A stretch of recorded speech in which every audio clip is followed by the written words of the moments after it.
Assalamualaikum ta'ala alaikum warahmatullahi wabarakatuh. Alhamdulillahi rabbil alamin.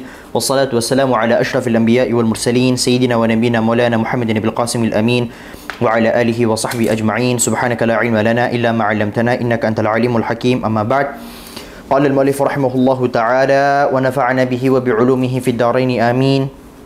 Al-hadithul khamis wa thalathun, hadith yang ke-35. Ukhuwatul Islami wa huququl muslim. Persaudaraan orang-orang Islam wa huququl muslim, dan hak-hak orang-orang Islam. Islam di sini bisa bermakna persaudaraan antara sesama muslim atau persaudaraan yang dibangun atas dasar agama Islam.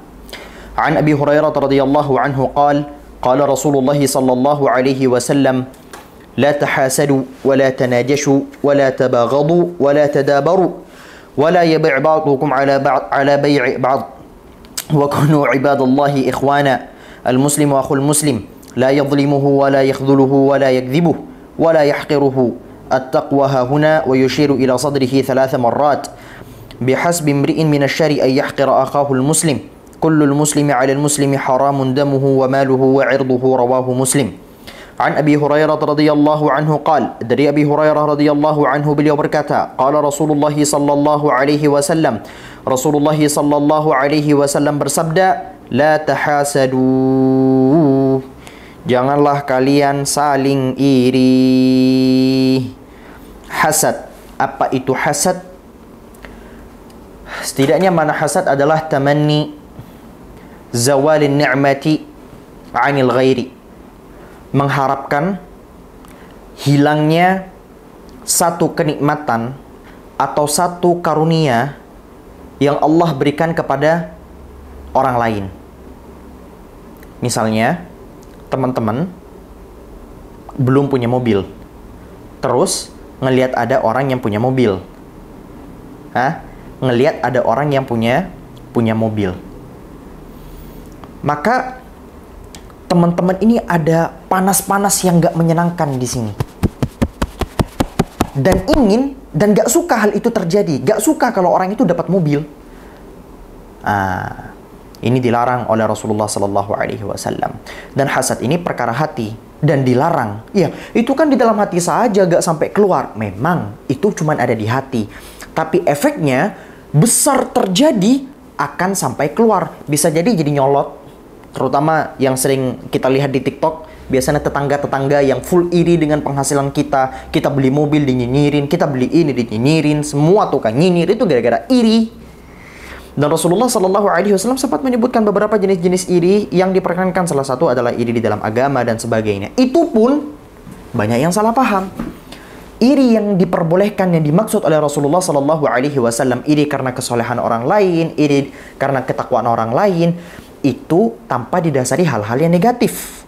Karena hari ini banyak sekali para ustadz-ustadz, para masyayikh, para kiai-kiai, para gus-gus yang iri dengan karunia yang dimiliki oleh gus-gus lainnya, lora-lora lainnya, kiai-kiai lainnya, ustadz-ustadz lainnya, syekh-syekh lainnya, dan seterusnya. Ustadz satunya punya jamaah banyak, sedangkan jamaah dia ya cuma 10 orang. Akhirnya dia iri, kesel. Kenapa sih? Dia itu gak punya ilmu, kenapa sih jamaahnya? Akhirnya sebel. Itu namanya iri, dan itu juga dilarang. Rasulullah Sallallahu Alaihi Wasallam bersabda di dalam hadis bahwasanya ada satu racun yang dimiliki oleh yang kalian yang belum hilang dari kita para umat Nabi Muhammad Sallallahu Alaihi Wasallam, di mana racun ini berasal dari umat-umat sebelum kita, sebelum umat Nabi Muhammad. Apa? Al-hasad wal baghdha, rasa iri dan saling benci. Kemudian Rasulullah menjelaskan setelahnya, hiyal haliqah, hasad dan kebencian tadi itu, iri dengki tadi itu, iri benci tadi itu adalah sebuah pemutus, adalah sebuah pemotong. La aqulu tahliqu sya'r, aku tidak berkata bahwasanya ia memotong rambut, bukan. Walakin tahliqud din, iri dan benci tadi itu bisa memutus atau memotong agama seseorang. Dalam artian, orang yang banyak hasadnya itu, agamanya berkurang, imannya berkurang, dan tidak akan pernah bisa sempurna. Maka obatnya bagaimana? Guru-guru kami mengajarkan, kalau kamu iri dengan pencapaian orang lain, maka obat terbaiknya adalah kamu begini. Misal, saya punya teman namanya Jono. Jono ini punya rumah gede, dan saya sebel dia kenapa punya rumah gede. Untuk menghilangkan kesebalan ini, saya berdoa kepada Allah. Ya Allah, berkahi Jono. Berikanlah rezeki kepada Jono. Berilah karunia kepada Jono agar rumahnya lebih besar, hartanya lebih banyak. Dan tolong ya Allah, buatlah harta saya lebih banyak dari Jono. Iya, jadi kita gak sebel dengan pencapaian dia, tapi itu justru membuat kita meminta kepada Allah Subhanahu wa Ta'ala untuk mendapatkan nikmat yang lebih banyak tanpa harus ngurus-ngurusin dia. Dan manusia itu pada asalnya tidak diperkenankan untuk ngelihat apa yang dimiliki oleh orang lain. Capek. Di hadis Nabi SAW yang sempat kita sebutkan di awal, min husni islamil mar'i tarkuhu ma la ya'ni. Salah satu di antara tanda kesempurnaan Islam seseorang adalah saat dia meninggalkan apa-apa yang gak penting bagi dia. Mobil orang lain mah gak penting buat kita. Apa fungsinya? Jemaah orang lain gak penting buat kita. Mari kita urus hal-hal yang sudah menjadi milik kita. Gak usah ngurus-ngurus yang lain. Begitu nikmat, begitu indah dunia ini apabila kita hidup di atas hal-hal yang seperti itu. Yang kedua, wala tanajashu. Dan janganlah kalian saling tanajash. Apa bahasa Indonesia? Tipu menipu dalam dunia bisnis. Tanajash ini ya sebenarnya lebih luas dari bisnis juga bisa kita maknai. Tapi lebih spesifiknya orang Arab menggunakan istilah tanajashu ini dalam dunia bisnis, yaitu menggunakan pump and dump atau fake buyer. Kamu punya bestie 5 orang, terus suruh datang, suruh pura-pura beli, kita naikin harga sampai setinggi-tingginya biar orang-orang lain pada tertarik dan ngerasa bahwa barang kita itu kualitas tinggi. Padahal sebenarnya gak sekeren itu kok barang yang kita punya. Tapi gara-gara kita sudah melakukan tawar-menawar palsu, fake buyer dan sebagainya, akhirnya orang-orang tertarik ke kita dan tertipu dengan barang-barang yang kita jual. Ini dilarang di dalam agama. Lebih luas lagi sebenarnya, tidak hanya dalam perkara-perkara yang berhubungan dengan bisnis. Bisa saja berhubungan dengan muamalah kita dengan orang lain, di luar dari bisnis juga. Dan dalam artian, Islam melarang segala macam tipuan-tipuan yang tujuannya adalah untuk menguntungkan diri kita atau orang-orang di sekitar kita. Gitu. Wala tabaghadu, dan janganlah kalian saling membenci. Janganlah saling membenci. Benci itu secara asalnya adalah terlarang, tidak diperkenankan. Kalau emang gak suka sama orang, tutup mulut. Sebel sama orang, tutup mulut. Kadang-kadang ada beberapa jenis-jenis manusia ya yang secara tidak sadar, kita belum ngobrol sama dia, belum ngomong sama dia, tiba-tiba kayak sebel aja sendiri gitu kan. Wajar manusia. Gimana caranya? Kalau udah muncul hal-hal seperti ini, istighfar. Astagfirullahaladzim, ngapain aku benci sama dia? Padahal dia gak punya salah loh sama aku. Astagfirullahaladzim, pergi. Agar kebencian itu tidak bertumbuh. Dan tiap gak suka sama orang, udah scroll. Gak usah terlalu banyak mendalami kehidupan orang lain. Capek.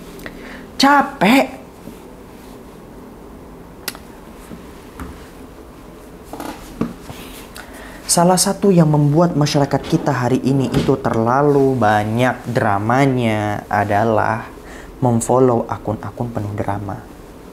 Saya itu kadang suka mikir sendiri gitu, kayak akun-akun lambe turah, akun-akun nyinyir-nyinyir yang ada di Twitter, X ya, Instagram, TikTok dan sebagainya. Itu mereka itu kalau misal sudah mati bagaimana? Bayangkan dia sudah menyebarkan kebencian yang luar biasa. Hingga akhirnya membuat umat-umat Rasulullah SAW saling membenci. Apa gak capek? Salah satu penerapan hadis ini salah satu cara menerapkan hadis ini yang paling besar adalah dengan cara apa? Dengan cara memblok akun-akun yang isinya adalah nyinyirin kehidupan orang lain. Sering lewat di FYP saya, misalnya kayak orang-orang yang terlalu ngurus-ngurus, terlalu julid dengan kehidupan artis. Tori kek. Siapa lagi? Fuji kek. Maaf banget. Saya gak ada niatan untuk nyebut dan ikut-ikutan masalah artis. Tapi yang saya permasalahan bukan artisnya. Yang saya permasalahan adalah netizennya. Kenapa? Why? Kenapa? Kenapa sepengangguran itu sampai nyibukin diri dengan kehidupan orang lain? Udah, selesai. Hidup ini dibawa santai. Kalau misalnya kita gak terlalu banyak ngurus-ngurusin hidup orang lain. Dan jangan juga terlalu banyak berharap dari orang lain. Capek kalau terlalu banyak berharap dari orang lain. Udah, kita kembali ke hadisnya. Benci itu ada dua. Ada al-bughdhu fillah. Ada benci yang bencinya itu tujuannya karena Allah. Seperti apabila teman-teman membenci kaum Zionis. Zionis yang membantai saudara-saudara kita di Palestina. Apakah teman-teman lantas bilang tidak boleh membenci mereka? Bukan, nggak begitu. Justru Allah dan Rasulnya memerintahkan kita, dan disebutkan di dalam hadis memang perihal cinta karena Allah dan benci karena Allah. Benci karena Allah ini adalah saat teman-teman membenci bukan hanya karena personal pribadinya, bukan karena dia keturunan siapa, bukan karena dia bagaimana, tapi benci karena dia melewati batas-batas tertentu di mana batas-batas tadi itu sudah tidak bisa ditoleransi lagi. Begitu. Wala tadabaru. Dan janganlah saling membelakangi. Maksudnya saling membelakangi adalah saling diam-diaman, gak ngobrol satu sama lain, dalam artian saling cut off. Rasulullah sallallahu alaihi wasallam bersabda, "La yahillu li muslimin an yahjura akhahu fawqa 3 layalin." Tidak halal bagi seorang muslim mendiamkan saudaranya lebih dari 3 hari. Kalau kurang dari 3 hari, boleh dan diperkenankan. Dan Rasulullah mengizinkan. Cuman lebih baik, jangan. Yaltaqiyani, saat mereka bertemu, fayu'ridu hadha wa yu'ridu hadha, mereka saling berpaling itu satu sama lain. Wa khairuhuma man yabda'u bisalam, dan yang lebih baik di antara keduanya adalah mereka yang pertama kali memulai salam. Cut off itu ada dua. Pertama, cut off yang diperkenankan dan cut off yang tidak diperkenankan. Terkadang apabila kita gak suka sama seseorang atau punya permasalahan duniawi yang mungkin sifatnya fatal, kita diperkenankan untuk cut off. Pertama, ada cut off yang diperkenankan dan cut off yang tidak diperkenankan. Cut off yang diperkenankan adalah cut off yang masih dibatasi dalam batasan-batasan syariat. Yang pertama adalah cut off yang di bawah 3 hari. Itu masih diperkenankan dan tidak mendapatkan dosa. Yang kedua, cut off-nya bukan secara mutlak. Dalam artian, bisa jadi mungkin ya, Anda punya permasalahan duniawi dengan seseorang. Dia pernah menyakiti Anda, di mana rasa sakit yang dia timbulkan, yang dia berikan itu begitu parahnya, luar biasa, sampai-sampai hati itu panas ketika berjumpa dengan dia. Maka minimal ketika bertemu salam, selesai. Kalau sudah lebih dari 3 hari, minimal salam. Salam lalu bye-bye gitu, paham kan? Minimal salam. Assalamualaikum. Lalu mungkin nanti ketika dia meninggal, teman-teman penuhi haknya sebagai orang Islam, yaitu ya ikut memakamkan, mungkin ikut menyolati, ikut mengirimkan doa. Itu yang diperkenankan. Memang kita pisah, gak bisa deket-deket lagi gitu loh, gak bisa kayak dulu lagi, karena mungkin apa yang dia berikan kepada kita terlalu menyakitkan sekali. Tapi bukan kita cut off tiap ketemu dia, bukan begitu. Bukan begitu. Melainkan ya kalau ketemu ya, walaupun salamnya tadi itu masih salam-salam fake, tetap paksain diri. Gak apa-apa, better salam fake, kita gak dapat dosa, daripada gak salam sama sekali, lantas kita mati dalam keadaan berdosa. Dan orang yang mati dalam keadaan masih nge-cut off secara full-fullan, itu mati dalam keadaan berdosa. Kemudian cut off yang terlarang. Cut off yang terlarang ini pertama, di atas 3 hari, kemudian cut off-nya secara total. Cut off secara total. Ini yang tidak diperkenankan. Gitu teman-teman. Nah, kemudian ada cut off juga yang diperkenankan lagi. Cut off orang-orang yang ketika kita berjumpa dengan mereka nyakitin. Ya udah pergi, kabur. Bukan karena, misalnya ada orang tiap ketemu ngebully terus. Tiap ketemu ngebully terus. Ya udah pergi aja. Cut off yang begini diperkenankan. Gitu. Agar apa? Agar kita tidak tersakiti dengan tindakan-tindakan yang akan dia lakukan kepada kita. Gitu. Kemudian mana lagi? Wala yabi' ba'dukum ala bai'i ba'din. Dan janganlah salah seorang sebagian dari kalian menjual barang sebagian yang lainnya. Ini contohnya apa? Contohnya ada si A. Nah, si A nih, ada B. Kemudian ada C. Apa sih? A-nya kurang gede. Nah, si A ini menjual barang kepada B. Sudah deal, ya. Sudah deal. A menjual barang ke B dengan harga 30.000, 30.000. Tiba-tiba C mendatangi B, ya. Terus bilang, B. Kamu kalau beli dari dia, harganya 30.000 doang kan? Iya kan? Nah, coba kamu beli ke saya. Kalau kamu beli dari saya, kamu cuma dapat seharga 20.000. Ini haram. Gak boleh. Gak boleh. Atau si C dapat dari datengin A sebagai sang supplier dan C sebagai buyer. A menjual ke B seharga 30. Terus si C datang ke si A ngomong, batalin. Jangan dibeli, jangan jual ke B. Kalau kamu jual ke B, kamu jualnya cuma seharga 30.000 doang kan? Tapi kalau misal kamu beli jual ke saya akan beli di harga 40.000. Gimana? Deal gak? Nah, itu gak boleh. Kapan bolehnya? Ketika akad atau kontrak antara A dan B ini belum selesai. Misalnya ada ancang-ancang bahwa A akan menjual ke si B seharga 30.000. Tapi belum deal, maka boleh si C mendahului datang ke A atau datang ke B dengan catatan yang tadi. Begitu ya. Nah, makanya Islam tuh, kalau ada orang yang menganggap bahwa Islam itu adalah agama yang kayak menyakiti sesamanya, itu bodoh. Dia gak belajar Islam. Bayangin kayak ini diajarin gitu loh. Kayak, ya Allah, sesimpel ini pun diajarin sama agama kita. Ayolah, bangga sama Islam kita. Saya itu kadang ketika ngelihat orang-orang yang gak bangga dengan agamanya, itu menunjukkan bahwa dia kurang banyak belajar agamanya. Kenapa? Karena tak kenal maka tak sayang. Gak bisa orang sayang. Bangga itu berasal dari sayang. Dan gak bisa orang sayang kalau dia gak kenal. Gimana caranya teman-teman mencintai Allah kalau teman-teman gak tahu tentang kasihnya Allah kepada kita? Gimana caranya teman-teman cinta sama Rasulullah kalau misal teman-teman gak tahu tentang Rasulullah? Gimana caranya teman-teman mencintai Islam kalau teman-teman gak belajar Islam dan gak mengenal Islam? Wa kunu ibadallahi ikhwana. Ya Allah, indah banget rasanya. Aduh, ya Allah. Dan jadilah hamba-hamba Allah yang saling bersaudara. Dan kita hari ini jontok-jontokan terus. Hari ini kita jontok-jontokan terus. Berantem terus. Sering lewat di X saya kadang sedih. Sebagai orang Islam sih sedih banget. Di X terutama ya, itu ada kayak komunitas marah-marah. Isinya ngata-ngatain bapaknya, ngata-ngatain ibunya, ngata-ngatain temennya, ngata-ngatain saudaranya. Kayak sedih saya, kayak mana penerapan hadis ini? Wa kunu ibadallahi ikhwana. Kalau gak suka sama orang ya sudah.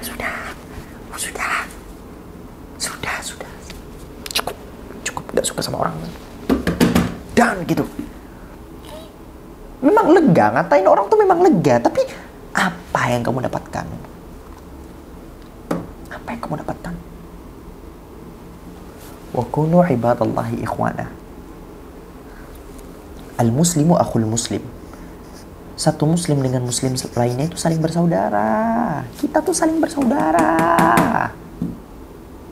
Ngapain berantem mulu? Berantem itu mulu yang diulang tiap tahun, itu mulu yang diulang tiap bulan, itu mulu yang diulang tiap hari. La yadhlimuhu. Tidak mungkin satu muslim kepada muslim lain itu saling menzalimi. Wala yakhdhuluhu, apalagi saling mengkhianati. Wala yakdzibuhu, apalagi saling tipu menipu, saling membohongi. Wala yahqiru, apalagi saling menghina, saling merendahkan. Gak mungkin. Kemudian Rasulullah melanjutkan, at-taqwa hahuna. Taqwa itu di sini tempatnya. Wa yushiru ila sadrihi 3 marrat. Dan beliau menunjuk ke dadanya 3 kali. At-taqwa hahuna. Taqwa itu di sini tempatnya. 3 kali Rasulullah memberikan isyarat di sini. Takwa itu di mana? Di sini. Sebagaimana sabda Rasulullah sallallahu alaihi wasallam di hadis lain, Inna Allah la yanzuru ila suwarikum wa amwalikum walakin yanzuru ila qulubikum wa a'malikum aw kama qala Nabi sallallahu alaihi wasallam. Masuk. Sesungguhnya Allah Subhanahu wa taala tidak pernah melihat harta kalian dan rupa kalian, tetapi Allah melihat hati kalian dan amal perbuatan kalian. Takwa itu di sini, bukan apa yang ditampakkan. Ada orang yang memang menampakkan ketakwaan mereka begitu hebat di luar, tapi di zahir mereka tidak bertakwa kepada Allah. Tapi sebagai seorang manusia bukan itu fokus kita, karena fokus kita adalah menilai zahir seseorang.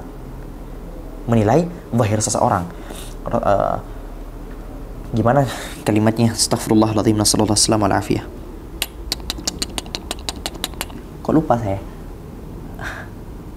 Nahkumu bidzawahir. Kita itu menghukumi saya sampai lupa.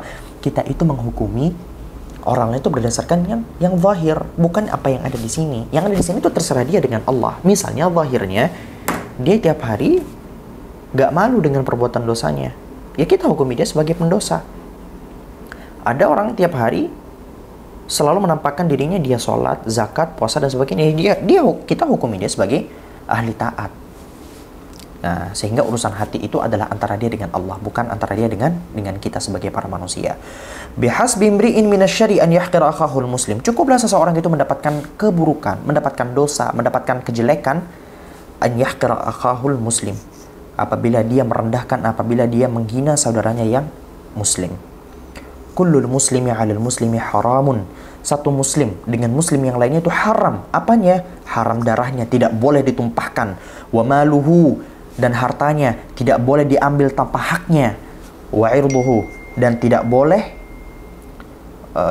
dan harga dirinya tidak boleh dipermalukan. Rawahu Muslim. Hadis tadi itu diriwayatkan oleh Imam Muslim. Hadza wallahu subhanahu wa ta'ala a'lamu bis-shawab. Sebelum saya akhiri dengan doa kafaratul majlis, ada satu hal yang perlu kami sampaikan, bahwasanya hadis ini saya yakin tidak ada yang baru, nggak ada yang baru. Teman-teman pernah dengar ini semua, nggak boleh saling menipu, nggak boleh saling iri, nggak boleh saling benci, nggak boleh saling mengkhianati dan sebagainya. Itu kan bukan sesuatu yang baru, dari kecil kita selalu diajari itu. Lantas kenapa perlu disebutkan lagi di hadis ini? Sedangkan setiap manusia harusnya tanpa harus dijelaskan tentang hadis ini udah tahu. Untuk apa? Untuk saling mengingatkan. Banyak di antara kita yang lupa gitu. Saya pun di masa yang akan datang, atau mungkin di masa yang akan lalu, atau bahkan beberapa detik lagi, saya akan melakukan hal-hal yang dilarang oleh Rasulullah di sini. Maka saling mengingatkan. Teman-teman datang ke depan saya, Husain, Kadam, bukannya kemarin kamu ngejelasin tentang hadis ini. Ayo terapin hadisnya. Jangan cuma bisa omong-omong doang. Begitu pula nanti ketika saya ngelihat teman-teman, ayo gak usah bohong, ayo gak usah saling iri. Itu adalah hal-hal basic, tapi itulah fungsi kita sebagai umat Islam. Kemarin kita kan sempat mention tentang saling menasehati, saling mengajak ke kebaikan, saling mengajak ke kewajiban masing-masing dan mencegah dari perkara-perkara yang mungkar. Kita udah jelasin itu kemarin, bukan? Iya kan? Makanya ayo kita saling tegur-menegur juga, karena wajar dan manusiawi sekali apabila banyak di antara kita yang sering kali melupakan hal-hal yang dijelaskan oleh Rasulullah sallallahu alaihi wasallam di hadis ini. Subhanakallahumma bihamdika asyhadu an la ilaha illa anta astaghfiruka wa atubu ilaik. Wassalamu alaikum warahmatullahi wabarakatuh. Bye bye.